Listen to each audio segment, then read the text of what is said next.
For now, we do weather and traffic every 10 minutes, and we are on storm watch this morning as all that snow continues to wreak havoc in the high country.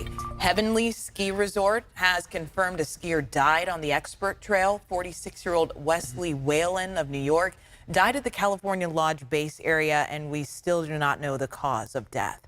Meanwhile, thousands of people in the foothills still don't have power this morning, and you want to keep in mind here, the lights went out days ago for some.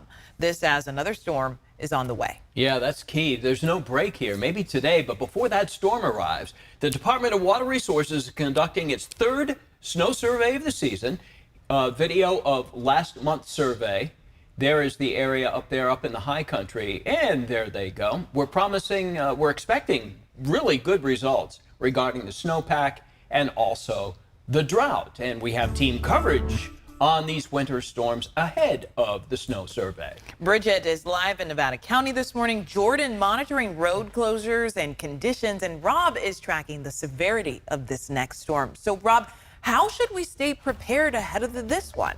It's just all about knowing what's coming. Timing is not convenient. It's yet again on a weekend. And for the rain in the valley, it comes in moments. We've got tomorrow afternoon, then it'll slow down, and then it comes back in the middle of the night, and then it's on and off through Sunday. But for the snow, it is really consistent from tomorrow morning all the way through. So I'm calling this major because, we've already seen a bunch. And for lower elevations between 2,000 feet and 4,000 feet, heavily impacted by snow, you're getting more. It's not going to be as much, but anything extra is going to prolong all the issues that we have.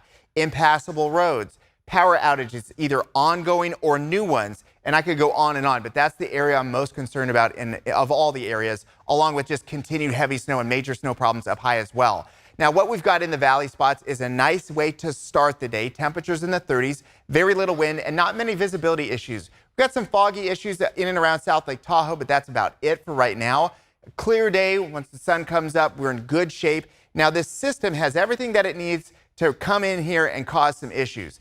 Area of low pressure, lots of cold air and moisture. It's all connected, ready to move through, and nothing to stop it. So this is going to happen, and it's going to start by early tomorrow morning, lasting through the weekend. And unfortunately, and I say unfortunately because this is a lot all at once, and we need more breaks. It just doesn't look like we're getting a major one until maybe the middle of next week.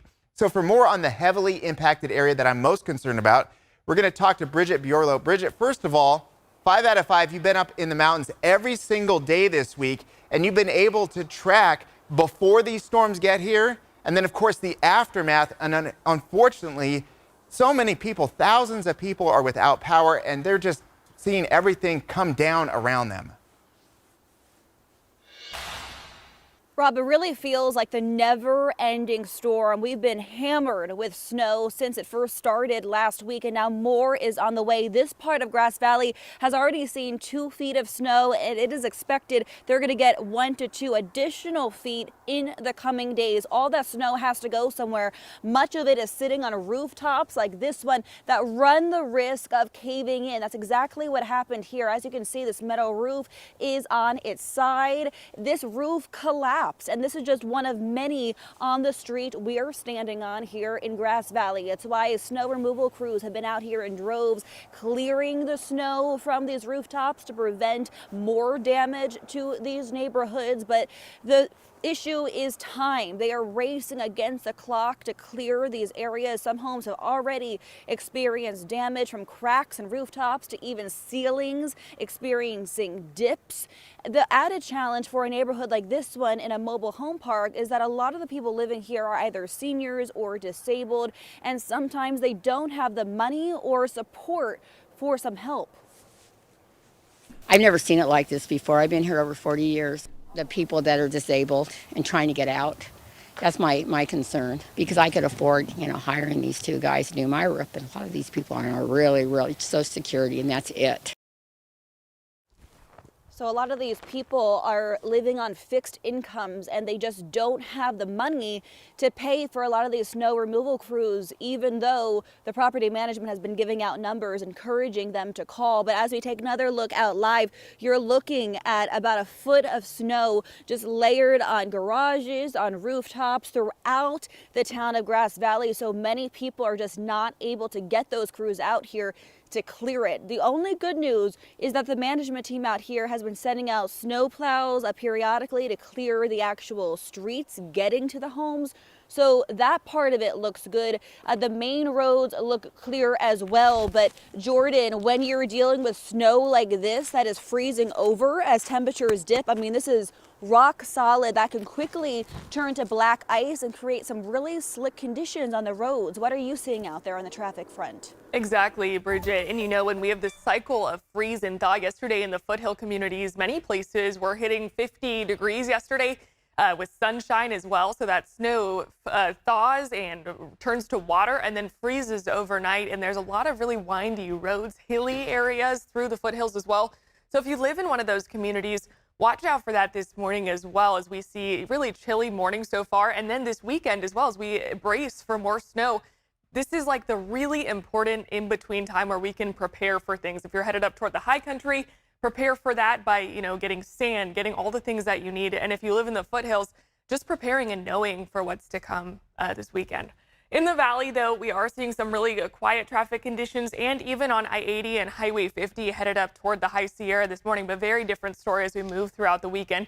Take advantage of this really quiet, nice traffic morning. And the only real place that we're seeing any kind of delays this morning, Tracy Triangle, 205 and 580 this morning. Walt? Jordan, thank you. And people impacted by winter storms now have more time to file state taxes. The governor announcing he is extending the state tax filing deadline and payment due dates to October 16th, a 6-month extension.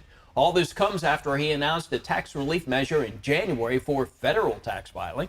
This is for counties that have been impacted by severe winter storms, flooding, landslides, and mudslides. And happening in just a few hours, there's a free emergency drive-through in Placerville. The Placer Library, Community Hub, and El Dorado Office of Emergency Services is putting this on. Everyone will get free, fresh seasonal produce and non-perishable foods. This runs from 10 this morning until noon at the El Dorado County Library, which is on Fair Lane. And we have another storm approaching. Remember, you can always download the ABC 10 app to stay up to date with changing weather conditions. It's particularly useful when rain is on the way, or maybe you're making a trip up to the mountains to recreate, especially to ski or snowboard.